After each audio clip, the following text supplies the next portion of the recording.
kilalanin ang mga nagnanais maging lingkod bayan sa Bakit Ikaw? The DZRH Job Interview for 2025 Midterm Elections. Bakit ba job interview ang tawag natin dito sa ating interviewin hindi na kailangan mag-apply Ayan. Siya ang nagbibigyan ng employment. Ayan. Ang ating pong bisita mahabigan ay miyembro pala ng Nationalista Party, ha? Buwan pa pala ang Nationalista Party, tsaka Siyempre naman, liberal, Lakay, ikaw talaga. Ayan, ang ating bisita, Sister L. Ayan, basahin mo yung kanyang political career. Nako, siya Lakay ay, of course, incumbent po siya. Ang ating 2019 to present Lakay, siya ay senador, first term.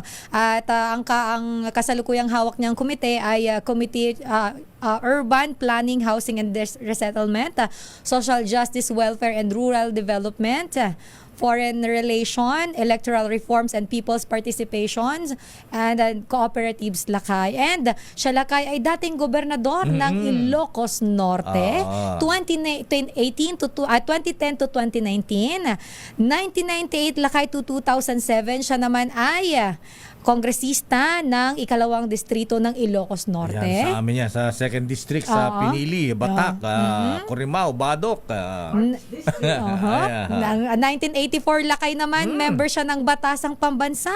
1975, chairperson ng Kabataang Barangay. Sorry Senator Mama, kasi kasama dito Di ba inabot yung Kabataang Barangay? Dito ako Lakay sa ayoko na magsalita. Sige, wag ka dito na ako sa Lakay.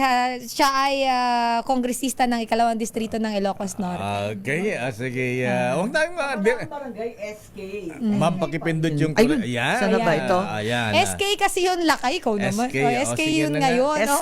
SK pa rin. Sangguni ang katandaan. Patigasan ng dibdib to. Senator Maria Imelda Amy Romualdez Marcos, good morning na imbagang bigat, Apo Senadora. Kastamit Kengka, kumusta na kayo? Ayan. Talaga naman, may bagets in the room. Abay. Kasama ng buckets in the room. Lakay, ayan. And lakay with matching lakay. Ayan. And manang. Aray ko po. Manang-manong, ayan. Anyway, Senator Amy, ayan, diretsahan na po tayo, ha? Ayan, pero bago ang bago natin simulan ng interview, konting pahapyo muna sa impeachment. Ayan. Nako talaga, sinabi na ng SP, tigilan na yung kadadaldal tungkol dyan at magiging jury kayo. Sinabi ko, lalabanan ko yan hanggang dulo. Tapos nagulat yung mga tao, pati ata si BP. Ang sabi ko lang, ayoko kasi ng impeachment, ICC, ayoko rin yung destabilization contra kay Bongbong, ayoko rin yung RevGov, ayoko ng gulo sa madaling sabi. Ayan, pero in short, Senator Amy, ngayong alam naman ng lahat, pati Malacanang, alam naman na BFF kayo ni Vice President Inday Sara Duterte Carpio, ha? Ayan, bago naghiwalay ang landas ng Pangulong Marcos at VP Sara, abay naging, siyempre, hindi na po kailangan itanong pa, kayo po ay naging malapit sa Duterte, pamilya Duterte.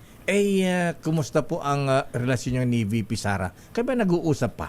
Okay naman, nagte-text naman, pero hindi pa rin kami nagkikita. Pero sa totoo lang, kailangan intindihin, sa kabila na kapatid ko nga si Presidente Bongbong, ading ko, ang problema naman, talagang tinatanaw ko ng utang na loob kay PRRD, kay Presidente Duterte, dahil siya naglibing ng tatay ko. Pag-upo na pag-upo niya, 2016, isipin nyo, 4 na presidente ang dumaan. Walang gustong maglibing sa tatay ko, maski yung sarili niyang pinsan.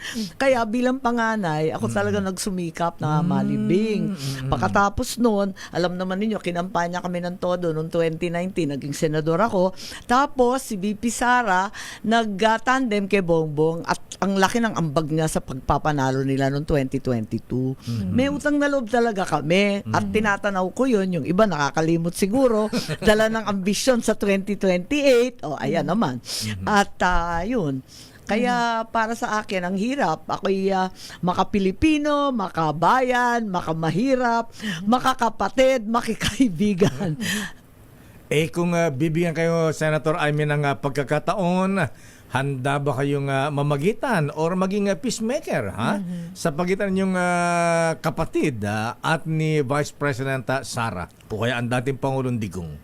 Nako, kapag may alitan sa dalawang kampo na pareho mong kaibigan at mahal sa buhay, abay, sana ang payo ko na lamang, ano man ang galit, ano man yung tampo, ano man ang nangyari, bumalik na lamang tayo sa sinumpaang tungkulin na magtrabaho.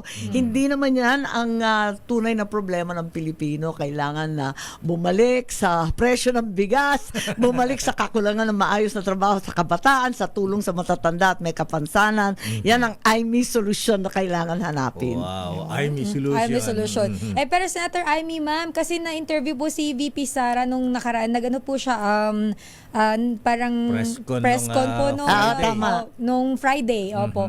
Naitanong po kasi sa kanya, ano po yung kanya daw na masasabi na kayo po ay naglabas ng statement, ng short statement lang na ayaw nyo pong ng impeachment. Pero ang sabi naman ni VP Sara, tanungin muna natin si Manang Amy kung ano ang kanyang reason. Bakit hindi niya sinusuportahan yung impeachment against her? Hindi, in principle, ayoko talaga ng gulo. Kasi parang para sa akin, hindi yan nakakatulong. Hindi naman talaga yan ang problema. Puros politika. Ang aga-aga pa, layo pa sa 2028. So, yun. At sa palagay ko, syempre, ayaw niya akong pangunahan. Syempre, meron rin siyang mga issue dyan. Dahil, di ba, ipapa-Diyos na lang daw niya. Ipapasa Diyos na lamang at iuukol na lamang sa mga abogado. Tama naman yun. At ako naman, yun nga, bilang magiging judge, kasi yung mga senador magiging judge, ayun, mababasa rin namin yung mga katibayan, ebidensya, at susuriin ng maigi. Pero sa ganitong sitwasyon, Senator Amy, nandiyan na impeachment, ayan, ang yung pamangkin, si Congressman Sandro, number 1 pa sa pumirma. Paano pa ang ano nito? Litong-lito na nga ako talaga, sa totoo lang kasi di ba sinabi na ni Presidente Bongbong, ayaw ng impeachment. Yes, Tigilan na yan. Pagkatapos, yun nga, yung panganay pa niya ang nanguna doon sa pagpirma, ibig sabihin siguro, hiwa-hiwalay na talaga. Very alive and well ang separation of powers, mga independent branches of government. Iba yung executive kahit mag-ama, iba yung Congress, iba rin yung Senate na ayaw dinggin hanggang sa June. So, ewan ko, ganun siguro talaga. Pero sana magkaroon tayo ng iisang direksyon. Kasi at the end of the day, klaro naman na ang impeachment ay hindi lamang legal kundi political procedure. Ano ba ang makakabuti sa ating bansa? Yun ang katanungan, di ba? Kaya ka pala nakaputi ngayon, ayaw mo na mamantsahan ng kulay Peace. pula. Peace. Peace be with you. At Senator Amy, kabilang po sa mga pinili na maging bahagi ng senatorial lineup ng administrasyon. Pero noong last September po, kayo ay nagpasya na kumalas sa administration party, Ayan na. Ano ibig sabihin nito? Hindi na kayo sasama sa campaign sorties ng administrasyon na pangunahan na yung kapatid, Pangulong Marcos sa buong Pilipinas. Oo nga. At sinabi ko lang na ako'y independent, malaya magpahiwatig ng sarili kong paninindigan. Kasi kung minsan, hindi nga ako sang-ayon sa ibang panuntunan ng pamahalaan at kinakailangan, paalalahanin ko sa aking kapatid. So, gusto ko yung kalayaan na magsalita ng tama. Sino pang magsasalita niyan kung hindi yung manang Kaya eto nga, humingi nga ako ng paumanhin na independent muna ako. Pero may partido ko, may NP pa. Yun nga, sabi ko nga, oldest party with the youngest candidates. Oo nga pala. Sana. Ayun. Tapos, ang iniisip ko, hindi pa ako sure, pero nagagalit na si Gov, ang anak ko, kung hindi daw ako sisipot sa Lawag Rally. Bukas Kaya na yan. nga, bukas na nga. Tapos sabi niya, sumipot ka. Kaya iniisip ko, siguro depende na lang sa lokal. Sa local, total, sila rin magdadala ng mga senador. Kung tutuusin, yung mga botante natin, hindi naman kilala yung mga senador. Pero para artista at yung nagdadala talaga yung lokal ko. Kaya kung yung mga barkada, yung mga lokal, ayan, sisipot ako. Kapag hindi ko masyadong kabisado, magsasarili na lang ako. Ewan ko paano kaya? Mag-isa sa entablado. Lakay, paano ba yun? Magalit si Governor Matthew nito, ha? Oo nga, magtatampo. Sabi nga sa akin, ay pumunta ka, magwawala daw siya. Oo nga naman. Tsaka, siyempre, naging gobernador ka, kongresista ka ng Ilocos Norte, alangan mga hindi ka pumunta sa unang salbo ng campaign ng administrasyon. Siguro sisipot ako magwe-welcoming remarks. Ganon. Pero ito naman, Senator Amy, ma'am, kabilang po sa agenda ninyo, alam po nating lahat yan, yung pagpapalakas po ng produksyon at kabuhayan ng mga magsasaka. Sa inyo pong pag-iikot sa mga lugar, sa iba't ibang lugar po dito sa ating bansa. Sa tingin niyo po ba, Senator Amy, ma'am, mayroon na po bang nabago? Somehow po medyo may pag-unlad na po, may pag-angat na pagdating dun po sa pamumuhay, kabuhayan po ng ating mga farmers. Simula po nang pumasok po ang administrasyon, ang pamumuno po ng inyong kapatid na si Pangulong Bongbong Marcos. Well, medyo minalas ang sektor ng agrikultura nitong mga nakaraang taon. Hindi lang dito, kundi sa buong mundo. Pero may konting tulong naman tayo na idulot dahil kahit papano, nabura na lahat ng utang ng mga agrarian reform beneficiaries. Yung mga nakalista nilang utang, na bilyon-bilyon din yun sa land bank, sa wakas nabura. At ngayon, namimigay na ang pamahalaan ng free titles. Nagumpisa yan nung COVID. Tinatanong ni Presidente Duterte paano makatulong. Sabi ko, tanggalin po yung penalty kasi may penalty na dahil hindi nakakapagbayad. Tapos nung nakaupo yung kapatid ko, sabi ko, pwede ba yung interest naman? Ay nako, sabi niya, okay, executive order. Di na wala na yung penalty, wala na yung interest. Di pinagpilitan ko, ano kaya, burahin na yung utang. Ayun, nagpasa ako ng panukala, lumusot, naging batas. Ngayon, nakakatulong tayo ng almost 600,000 na pamilya. Namimigay na tayo ng titulo. Isa-isa na, hindi na yung CLOA. Maalala nyo sa pinili sa inyo. Ay, opo. Lakay, ang dami-daming mga CLOA na communal. Hindi naman magamit kasi ang daming may-ari. Totoo po Eto, yan. one by one na binibigyan. Ikalawa, ako'y head ng co-op. Pinatitibay ko yung co-op kasi palagay ko itong agrikultura natin na tingi-tingi, masyadong tigmaliliit. Alam mo naman sa atin, di ba, 0.7 hectare, wala pang 1 hectare ang average land size. Yun ang kinakailangan. At bilang head ng co-op, nais kong baguhin ang co-op code kasi 35 years old na siya. Ayun, yung mga tax exemption, yung 10 million, parang baliwala na lang ngayon. Tapos yung foreign investment, bawal, wag na natin ipagbawal. Malay mo, papasok na kapital. Tapos, ano pa ba? Yung co-op kasi, at least mapapalawak mo pag Totoo po. mga karatig bukid, sabay-sabay magtatanim ng iisang uri ng binhi, tapos isang abono, yun. Ayan, anyway, Senator Amy, ma'am, ayan, isa pang tatanungin namin sa inyo, ayan, issue pa rin ng bigas, campaign promise ng Pangulong Bonget, gawing Aray ko! 20 pesos ang presyo, ayan, pagkatapos binabaan ng taripa ng imported na bigas, wala rin nangyari. Pero bago po yung sagutin niya na Senator Amy, ang ating reporter si Giselle Ricafort, abay nag-ikot sa mga kalsada ngayon at meron tayong man on the street na magtatanong po sa inyo. Dumako tayo kay Giselle, Sister L. Ito, Lakay, may kasama Asaan ba si siya? Giselle, Senator Amy, ma'am, na isa sa ating mga kababayan na gusto pong magtanong po sa inyo. At Giselle, nasan kayo ngayon? RH15, Giselle Ricafort. Giselle? Lakay, Sister L, nandito tayo ngayon sa Las Piñas City. Kasama natin yung 26 na taon ng pumapasada ng taxi, si Kuya Romeo Lacdao. Si driver. At sa gitna ng mga nararanasang hamon, Lakay, sa sektor ng transportasyon, narito yung kanyang tanong para kay Senator Amy Marcos. Ma'am, good morning po, Ma'am Senator. Paano gagawin po natin pag nakabalik kayo sa Senado? Kung sana matulungan mo kami sa taxi kasi wala na po kaming kinikita na pupunta sa John Ride, saka sa mga gasolina. Dati kumikita kami ng 1,500 ngayon, minsan wala na kami kikita 300 na nakita namin.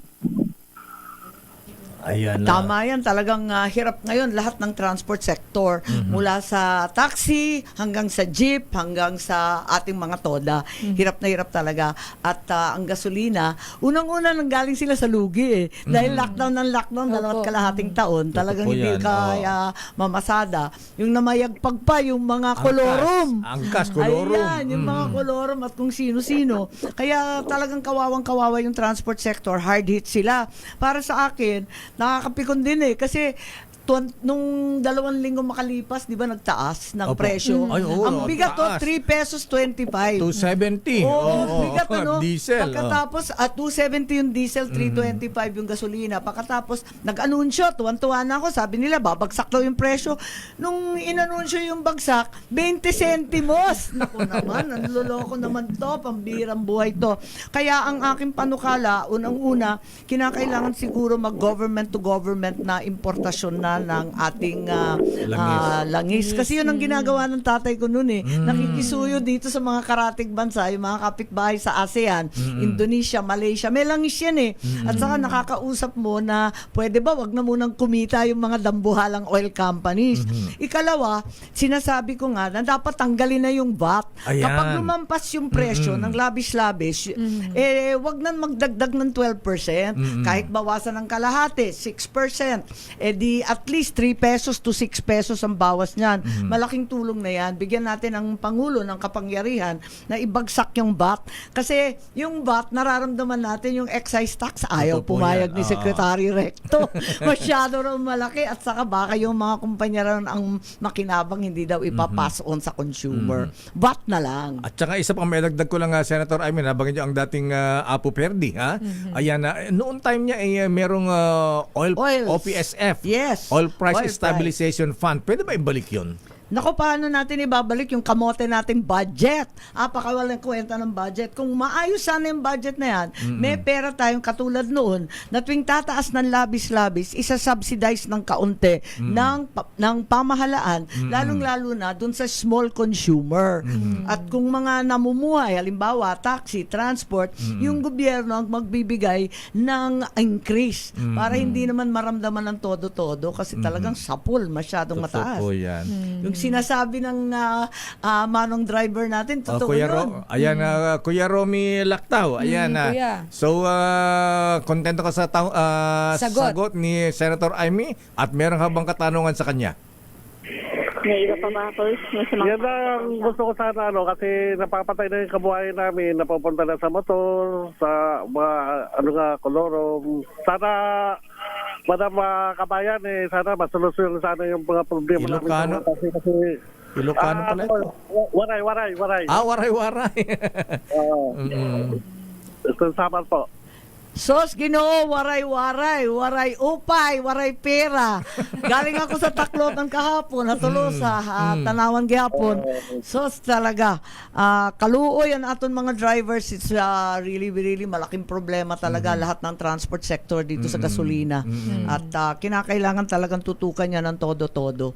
Ayan. Pastilang mangyud. Oo, ambot na la. Ambot sa imo. Okay, Alright, Kuya Romy. okay na si Ayan, Kuya Giselle. Romy. Giselle. Ayan. Tulong-tulong tayo. Ayan. Buligan na la. Ayan. Hi, Sister El, Senator Amy, si Kuya Romeo Lacdao mula dito sa Las Piñas City kasama ang piloto natin si Kuya JB Bedanya.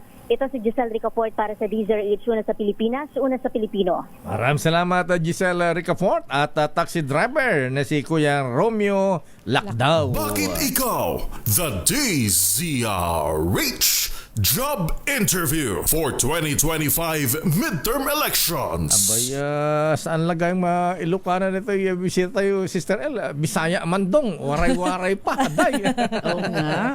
Ayan. Overrepresented ang Ilocano.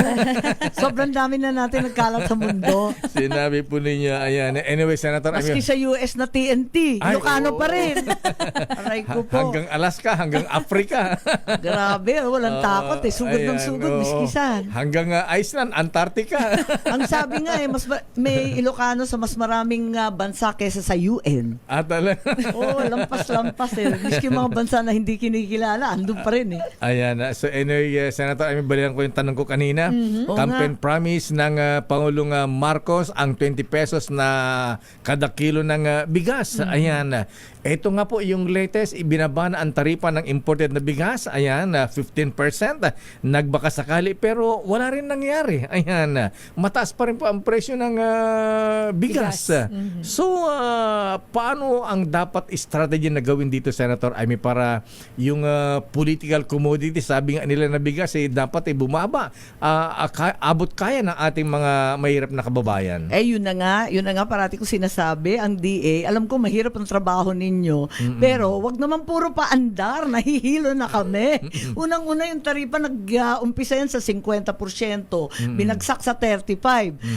Mas lalong tumaas, yung 38 pesos na rice, naging 42 pesos, binagsak sa 15%. Nako, naging 60 pesos pa, lumala ng lumala. So obviously, ang nangyari, pinagsasamantalahan na tayo ng mga pinagkukunan natin, yung Pakistani, Vietnamese na magsasaka, pinapayaman natin. Kaya nga, Samantalang kinakawawa yung Pilipino. Tapos yung palundag na naman, yung NFA rice daw, yung mga aging stock, ibebenta daw. Pero kukonti 33. lang yun, nasa 10 to 12 days lang yung 29 pesos na sinasabi. Natuwa na sana tayo nun. Ngayon, nagdeklara na naman ng emergency. 4,000 metric tons ang ipapasok. Talagang lampas-lampas na tayong number 1 importer. Ano ba naman yan? Bakit magpapasok, mag-aangkat ng sangkatutak? Samantalang nag-uumpisa na yung early harvest, yung anihan. Patay na naman yung lokal. Ayan. Paano ba to? Alam naman ninyo, di ba, sa atin? Ay, oo. Late February, March, ayan, dadagsa na yung mga bigas at yung palay. Paanong benta niyan kung ang katapat niya imported? Totoo po yan. Opo. Tapos meron akong narinig, may bagong pakulo na naman, yung labeling. Yung labeling ng Opo. imported rice, bawal na ngayon. Paano? palengke. Sang katutak na labeling para iba-ibang presyo. May premium, may special, may extra well-milled. Ano ba? Ano ba yan? So kung manatili po sa Senado, Senator Amy, ano kaya ang dapat nating gawin dyan para mabigyan naman ng malaking ayuda ang ating mga farmers? Yun na lang. Well, unang-una, alam na natin, hindi importasyon ang sagot sa agrikultura. Ang magsasakang Pilipino pa rin ang solusyon para sa agrikultura. Pagtibayin natin, tulungan natin. Ako nga, sinasabi ko, hindi ba pwede yan nabigyan ng sahod? Imbis na ayuda na nakaka-high blood na. Abay, bigyan na lang natin ng sahod, parang 4-piece. May maayos na listahan sa marginal farmers and fisher folk. Kahit maliit lang, at least meron silang may aasahan. Kasi parang sugal na yung agrikultura. Bigyan natin ng konting tulong. At the same time, syempre, yung investment natin sa irigasyon, naku po, sa atin, talagang andyan, kompleto ang kanal. Wala naman tanong. Wala naman tubig. Awan danom. Ayan, from beginning to end ng Ilocos, yan ang sigaw. Lalo na sa amin sa Pinili, Ilocos, Grabe. Senator Amy, pagka walang ulan, di na kayo makapagtanim ng palay doon. Talaga, o nagtatanim ng palay, may dalang bomba. Ayan, Kawawa oo. naman talaga, sobra, nakakayagit na tayo. Yun, tulungan talaga yung magsasaka. Tapos kung mag-i-import, pwede ba bawas-bawasan naman ang kita? Kahit, paano ko i-compute? Sa 35 pesos, kumikita na sila kasi 20 lang naman ang bili eh. 20 plus lang. Kahit i-compute ko, 35, 38, sapat na yon. Kumita na sila. Sabi nga ni Pangulo, 3 pesos, 5 pesos, tama ng kita yan. Bakit umabot pa ng 59.62? Ang bigat naman. So, ang ibig sabihin, nagugutom tayo, hindi dahil walang pagkain, kundi dahil may iilang sakim. Ayun, Naku, speaking of oo. sakim, Senator Amy, Oo. ayan, nagalit na, nagwala na ang Senator Cynthia Villar sa issue ng may mga kartel, nag-imbestiga sa Senado, sa Oo, sang Kongreso. katutak na investigasyon. Nasaan na yung mga Aba, ewan. involved sa rice cartel, mga profiteers, mga Ang dami-dami hoarders? ng katabayan talaga.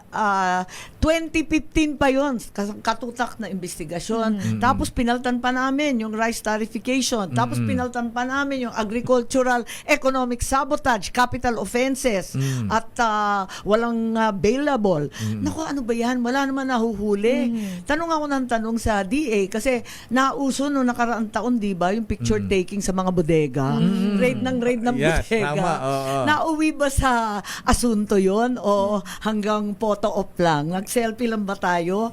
Kaya nga nakakapikon na eh. Sana naman may makulong dyan. Ngayon, natatakot ngayon ang ating mga farmer, hindi lamang sa bigas, kundi ayan na naman, sa pinili. Sibuyas. Ayan, yung Yung sibuyas sibuyas, po. tumbling sa sibuyas, bumababa yung presyo. Nasa 80 ang presyo ngayon ng white onion, 80 to 150. Tapos yung red onion, 110. Mura, sa madaling sabi. Mura lang siya. Eh bakit mag-i-import? Yun, ang tanong Ang dyan. baba na at bumababa pa. At saka harvest time ngayon na O senadora. kaya na isa pa Bira, yan. oo. Di ba, memorize natin yan. Eh tayo na yung huli yung Nueva Ecija sa Bungabon, mauuna yan. Sa Bayambang, sa Pangasinan. Tapos tayo, sunod-sunod, tatamaan lahat ng ating mga magsasaka. Pwede bang wala ba kayong magawa, Senator, na... In aid of election kaya, dadagsa yung bigas na imported, tapos magiging mura, dadagsa rin yung sibuyas, papatayin natin ang magsasaka natin, wag naman. At saka isa pa, Senadora, kung kayo po ay manatili sa Senado, sana magawan din ng paraan na bumaba ang presyo ng abono, pestisidyo. Yan ang pangunahing Mga problema ng ating mga pangailangan farmers. magsasaka. Para maganda-ganda naman yung kanilang... Wala ang, bang- ang mahal-mahal na abono. Kakaiba talaga yung abono. Aminin natin, hindi naman kasalanan natin lahat yan kasi yung urea at saka yung iba pang abono, yung mga phosphate, shortage worldwide. Ngunit, tumutulong naman yung ibang bansa na meron. Tumutulong sila sa Pilipinas at alam ko, nakakapag-import tayo ng hindi naman masyadong malaki. Ang akin lang, hindi ba pwedeng ibagsak ang buwis dyan? Hindi ba pwedeng tax-free na lang si Ayan, abono? tama. Ayun na nga yung sinasabi ko. Kasi pangangailangan yan, inputs yan ng ating magsasaka. I-tax-free na muna natin yan. I-tax na lang natin yung mga luxury cars dyan na tax-free. yung mga hindi naman natin kailangan na designer goods. Yan ang bigatan natin. Pero itong mga abono, sobrang kailangan yan. Maawa at mahabag. Aba, maganda bago yan, Senator. Tax-free ang mga abono, pestisidyo na gamit ng mga farmers. Ewan ko lang kung hindi pa Kasi gumanda kasi ayoko na mauwi sa number 110 fertilizer scam. Nakaka-fertilizer scam na tayo ng ilan. Why don't we just make it tax-free, di ba? Para pumasok lahat ng uri ng abono. Para lumaki nga ani na ating mga farmers. Tama. Oo. Kasi mga farmers ngayon sa atin mag-aral ka anak para hindi ka matulad sa amin na maging magsasaka habang buhay. Correct. Talagang sinusumpa nila. Oo. Dati-rate, yung mga magsasaka sa atin at sa ibang lugar, humihingi ng tulong, wala bang abono dyan, wala bang maibigay na krudo, wala ba kaming discount. Yun ang hinihingi, may magandang binhi. Aba ngayon, ang hinihingi sa akin, may kilala ka ba na bibili ng lupa ko? Give up na ako. Kawawa naman nakakaiyak na At So, saka yung mga bata sa school, ayan. Nakita ko yung mga bata sa school, sabi ko, "Hoy, bakit kayo nasa gilid? Ba't hindi kayo kumain dyan sa dyan sa playground?" Ma'am, nakakahiya. Bakit? Kasi yung baon namin hindi bigas, kamote. Oh. Baka makita daw ng classmate. Ano Makanita. Baka ba yan? mabuli pa sila. Nakakahabag na Oo. talaga. Awang-awa na ako sa sarili natin. Tsaka ang problema dito sa atin na Senator Amy, ma'am, tsaka Lakay, dinidiscourage na yung mga kabataan na maging magsasaka. Yung parang, katulad Aba, ng meron akong binanggit kwan mo dyan. Lakay, di ba? Katulad binanggit mo, mag-aral ka parang para hindi ka mababang- nagiging mababa ang tingin sa magsasaka. Ang laki ng ambag nila kung Mababa hindi kasi dahil sa ang kanila. kita. Nakikita naman ng mga bagets na nalulugi yung tatay. Hirap na yung lolo. Nakukuba na sa hirap. Wala namang kinikita. Ba't naman nila gugustuhin? Pero meron akong project na nakakatuwa, yung Young Farmers Challenge. Namimigay ako ng mga grant sa iba't ibang mga bagets. At ang ganda nga nakakaaliw kasi nakakatuwa yung mga bata, nag-iimbento sila ng mga smart digital farming. Ang taray nga pagkatapos ginagamit yung computer at laser para itimbang yung mga baboy. Noong nagkaroon ng ASF, hindi mo hahawakan, ile-laser mo lang, alam na kagad yung timbang. Tapos nag-consolidate sila ng palay, B2B, hindi mo na iikutin ng truck. Binebenta na online. Ang Ayan. bongga nga. Ayun. Naku, nagalit yung isang farmer naman. Oh, bakit? Ang benta na daw niya sa sibuyas nasa 30. Aray ko po. Ayan, pabagsak ang presyo. Kaya bakit daw mag-i-import? Ayan. Ayun. Isa pa, Ay, Senator daming Amy, ma'am. bayan. Yung Masagana 99. Nasaan na yun? naabutan mo, Oo Elaine. naman, Hindi ko Hindi na naman nakaka-relate ang naabutan. baget. Tangko very much. Sikat na Arturo Tangko nung araw dahil siya ang may idea under Marcos administration yung Masagana 99. Hindi ba natin kayang ibalik yun, Senator Amy? Yan talaga, totoo yan. Kasi yung Masagana 99, kung tutuusin, nagdoble ang production kada ektarya. Umabot tayo ng 4 hectares. Oh. Ito yung problema. Kasi nag-export na tayo 4 metric tons a hectare. Di umabot tayo ng doble. Doble yun ng dati. Kasi 1 point something lang.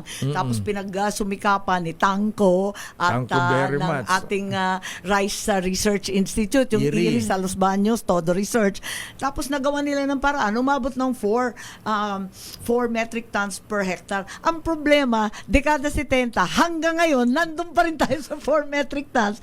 Samantalang yung Vietnam, yung China, yung Thailand, Thailand, oo. nasa 6-7 metric tons kada ektarya. Wow. Yun ang problema, ang baba ng ang ating output. Pagkat yung input natin, yung abono, tinitipid na lang, hinahati kasi ang mahal nga. Totoo po Tapos yan. yung irigasyon, hindi umaandar, puro semento, awan danong. Paano ba yan? So, yung mechanization, nako, pahirapan, isang gamit lang, isira na daw. O sinisira, ewan ko ba.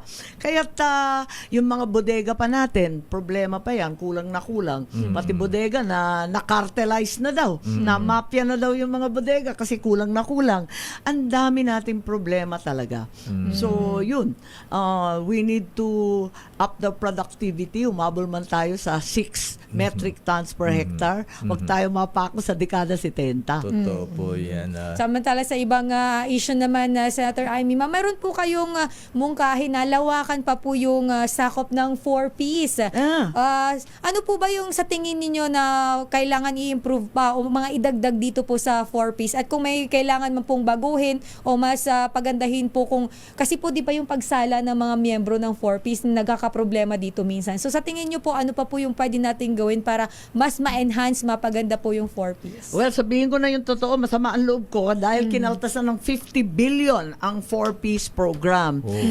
Ilang milyong pamilya ang umaasa sa 4Ps. Yan ang problema ko kung anong gagawin sa kanila. Hindi naman sila na-delist, kaya lang yung mahiwagang budget na yan, ayan, tinanggal yung 50 billion. Anong gagawin ko dyan sa mga magulang at parents ng 4Ps? Katulad ng PhilHealth, naging talagang problematic yan. May batas din yan, katulad rin ng PhilHealth. Ngayon, tinitignan ko, yung 300 billion na binibigay sa assorted ayuda, yung AKAP, AIX, MAIP, TUPAD, naku, isang katutak yan. Pag kinumpuni mo, nasa 300 billion, malaking pera yan. Ang sinasabi ko, ano kaya, magkaroon na lang tayo ng malawakang pantawid na hindi ayuda, Ano kundi po yan? maayos na listahan na buwan-buwan ibibigay. Pero listahan na talagang walang pake ang congressman, walang pake ang kapitan. Politiko. Ayan. Tapos nagumpisa na tayo dyan sa senior citizens. Nakakapagbigay tayo ng social pension sa marginalized seniors. Sana mapalawak pa ulit. At yung PWD, yan ang plano ko. Sana pati solo parents at pati yung ating mga magsasaka na marginal, lalo na yung mga ngisda. Kasi talagang walang kinikita. Ay, At totoo po least, yan. mailagay sa lista, yung lista, i-publish, ipakita kung sinong tatanggap at hindi na itong palakasan na napakaraming reklamo. Hindi lang yung mga puro kamag-anak ni Kapitan. Close kay ni Kapitan, Mayor. di Tapos 4Ps 10 ka na. beses tatanggap. Parang yung nangangailangan, wale. Tapos yung iba naman na talagang palakihan, may 15,000, nasisinda ka sa hatag eh. Sa laki. Anyway, Senator, isa po, ayan, kabilang kayo sa mga nadismay sa pagpirma ng 2025 national budget. May kinalam ba ito sa sa tinatawag na blank items sa General Appropriations Act? Oo, nagbilang ako ng blanco eh. Nasa 67, 70 blank. Talaga, meron Tanong ako ng tanong, makulit ako sa budget dahil doon ako nag-umpisa eh. Bata pa ako doon. Yun, yung hindi makarelate, batasan pambansa. Nakapako na ako sa budget. Tapos nung nag-umpisa ako ulit sa Congress, talagang nasa budget na naman ako ng oposisyon. Ako yung vice chair ng APRO sa oposisyon. Kaya parati ako nakatingin sa budget. Ang kulit ko, sabi ko, bakit in the amount of, open parenthesis blank, close parenthesis. Oh. Hoy, paano yan? Anong binibirmahan natin? Kulit ako ng kulit, wala naman. Kaya sa bandang huli, sabi ko, kapag picture taking na naman yung bycam na yan, hindi na ako sisipot at ayoko mapilitang pumirma. Oo. Nakaka-nervyos. So, kinukumpirma niyo naman yung mga blank Blank items items. talaga sa Oo national naman, budget. sa bycam. Sa bycam, klaro Sa yun. bycam. Ewan ko, sino nag-magic between the bycam at pagpirma ng Pangulo, na Aha. fill in the blanks na. Ah. Pero hindi dapat ganun, di ba? At kapipirma ng blankety blank, afraid. Dapat, yung umahawak ng budget, Ilocano. Ang palagay mo. Idea ko yung ay, may solusyon.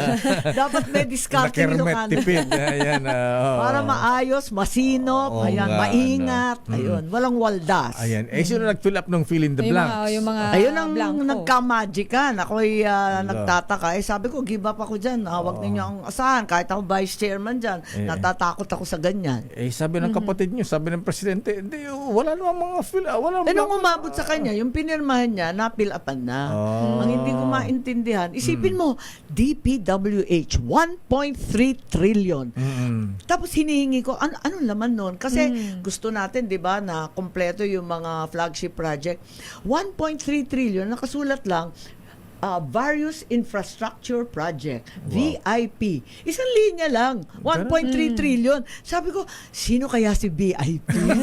Ano kaya pangalanan natin yung VIP? Hindi ma'am, various infrastructure. Anong various? Isulat ninyo kung sino, laki-laki ng halaga. Para naka-itemize Andyan ba yung flood dapat. control? O Ayan. talagang magtitiis tayo ng baha forever? Ayan, hindi lang flood control may sinasabi si Mayor Benji Magalong na yung cat's eye na 1,800, 11,000 pala ang bili ng Oo DPWH. nga, Ano diba? ba yan? Ano ba yan yung Grabe. mga cat's eye, tapos yung mga harang, yung mga orange na Oo, plastic, yung mga barrier. yung mga road barrier, tapos yung rock netting pa more, Ayun, rock tapos netting. yung solar street light, 'di ba yung papuntang Bacara diyan, 'di ba? oo. Ayun, nagbibiruan nga kami. Ano ba yan yung mga solar street light sa Leyte, kadami-dami. Nakatulong naman. Tapos yung ibang, pero yung ibang solar street lights lakay, hindi naman naiilawan yung road eh. Madilim ganun, pa rin. Madilim pa rin. Eh, siyempre gabi. May araw lang sa araw. Kung Kasi mga naman. cat's eye, parang hindi naman buong kalsada meron. Hindi, tsaka ang sabi, ang daya daw niyan kasi 11,000 isa Instead na malayo ang distansya, Pinagdadikit-dikit. dikit-dikit. Actually, lakay, oo. Dikit-dikit. Para mas Yung marami, distance. mas maraming komisyon. Kaya nga, ano ba yan? So, mano Kada nga- metro, may ganyan. Mano nga man ni Secretary Bunuan. Hindi kawawa naman. Ayaw niya Bakit? pumayag niyan. Linagay sa unprogram. Sino Unprogram naglagay? funds. Ewan, yung mga nag-fill in the blanks ng mga blankety blank, aray ko. Ayan, sa lighter side, Senator Amy, ayan, medyo mainit Ang ating bigat ng, talakayan. akala ko ba light-light lang? Oo Akala nga. ko light lang, akala ko chismisan yun eh. Akala ko love life ang pag-usapan natin Oh, dito. malapit na ang Valentine. Ayan, Yung mga tigang out na kami dyan. Si Elaine na lang ang pagdiskitahan natin. Ayan, may future pa yan. Naka-ponytail pa eh. Ang dating First Lady Imelda Marcos, ma'am, kumusta po siya ngayon? Very good, very good. Magna 96 years old sa Wow. July. Nangungulit nga at asan daw yung expanded centenarian sa pinagmamalaki ko. Kasi ang sabi ko, ayan, you don't need to reach 100. 80, 85, Para 90, 95, magkakaroon ka ng regalo mula sa gobyerno. Sabi, asan? Sabi ko, hindi pa nababudgetan. Hingin mo kay Bongbong. Nakakaaliw yan, updated. Update pa rin sa mga Updated. issues. Ang galing pa mag-YouTube. Panay ang talaga? panood ng YouTube. Aba, talaga? Na-discovered niya. Aba. Ang online. Minsan nga nagagalit kami, no, off ko na eh. Kasi, ayan, nasisermonan kami lahat. Lalo si Martin. Aray ko. Ayan, speaking of Martin, ayan, sino Martin ba? Nako, talaga naman. Kumusta ang relasyon ng yung pinsan, si House Speaker Wala. Minsan Martin nakikita Romualdez? ako sa mga signing. Pero alam mo naman, ayan, namomroblema kami lagi. Ayan. At biglang no comment. Biglang, ang daldal ko kanina, biglang nanahimik. Aray ko. Di ba kayo Hindi. nag-uusap? Hindi talaga. As in, hindi. Kasi nagalit yata yun. Kasi hinarang ko yung PI, yung nagsuhulan tungkol sa pagbabago ng konstitusyon. Sino naman papayag? Nung tama ba yun? Magbibigay ka ng pera People's para pumirma yung Initiative. tao. Hindi naman po pwede yun. Mula noon, nagalit na yata sa akin. Okay lang kasi ang layo pa ng 2028, yung mga may ambisyon ng 2028, huminahon, inot-inot. Isa na lang po, Senator Amy, bakit kapatid nyo ang presidente, pero ba't di na yata kayo nakatuntong sa Malacanang? Ba't may allergy yata kayo sa Malacanang? Hindi, Ba't- pupunta naman ako pang opisyal. Ganun ba? Pero kung minsan, umiiwas na rin ako kasi baka mairapan, alam mo na. Sino man nangiirap sa inyo sa Ewan Malacanang? ko ba, may mga kontrabida kasi sa ganun ba? buhay. Okay lang, pero para sa akin kasi, nakataya talaga ako dito sa administrasyon na to. Ako'y Marcos.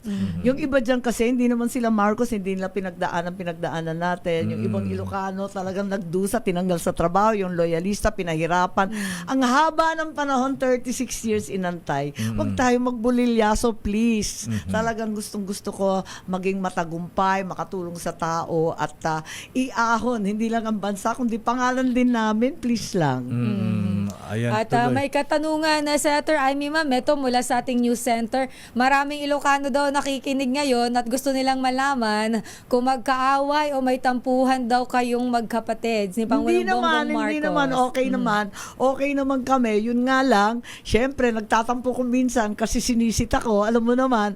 Pero tungkulin ko yan ipaalala na eto nga, may iba siguro na nagbubulong-bulungan sa dalawang kampo, hindi lang sa palasyo, sa kabilang kampo. Siguro maraming nanggagatong, alam mo na, at nagpupugon, ika nga sa Bisaya, dapat maliwanagan tayo at alalahanin natin na hindi maganda itong nga nangyayari. Away tayo ng away, magkabilang away sa politika, magkabilang away ang Luzon versus Bismi na ngayon. Pinaghahati yung bansa. Sabi ng tatay ko, isang bansa, isang diwa. O, di marami tayong project noon. Ayan, Di oo mayaman nga. at masaganang Pilipinas noon. Mababa ang halaga ng pagkain noon. Dapat, isang bansa, isang diwa ulit. Ayan. So nagkakausap pa rin kayo ng presidente pag may mga issue, mga ganyan Oo, na kahit tinatawagan paano, mo? pinapaabot ko naman, syempre. Ah. Oo, dapat warningan. Yun nga lang, siguro na nada-drown out sa dami ng tao sa Malacanang. Alam mo naman.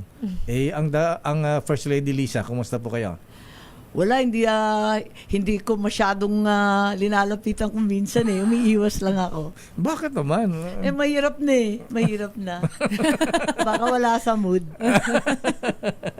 Senator Amy, ma'am, bilang panghuli po, ayan, ano po inyong mensahe sa ating mahabayan na bakit ikaw ang iboto at, manatili sa Senado. sa Senado bilang isang senador? Kami yung mga senador na nadali ng COVID for 2.5 years, di masyado makapagtrabaho. Mga project namin bitin sa totoo lang. Tulad na nabanggit ko kanina, na ipamigay natin, na ipamahagi yung mga titulo na libre, nabura yung utang ng mga magsasaka. Pero alam naman natin, mula Pinili hanggang Mindanao, hindi pa tuyo yung titulo, nakaprenda na.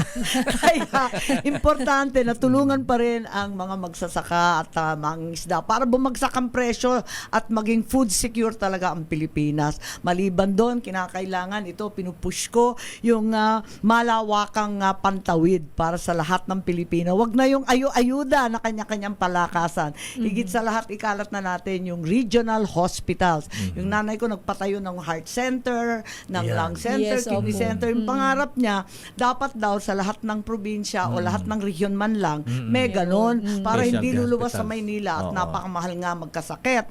Kaya nga lang, may batas na hindi pa napondahan dahil yung budget natin kung saan-saan napunta. Naku, yan ang saka dapat talaga Deserve natin yan. ayan. Senator Amy Marcos from Republic of Ayuda. Ayan. Kaya nga, Ayuda Nation forever and ever. Senator Amy, ma'am, maraming salamat po. Senator, Good thank morning. you po. Naimagbigat apo, Just Agina, and good luck. Thank you. Maraming salamat at mabuhay ang DCRH, mabuhay si Elaine at si Lakay. Thank you, Mabuhay Senator po. Ma'am. Kilalanin ang mga nagnanais maging lingkod bayan sa Bakit Ikaw? The DZRH Job Interview for 2025 Midterm Elections.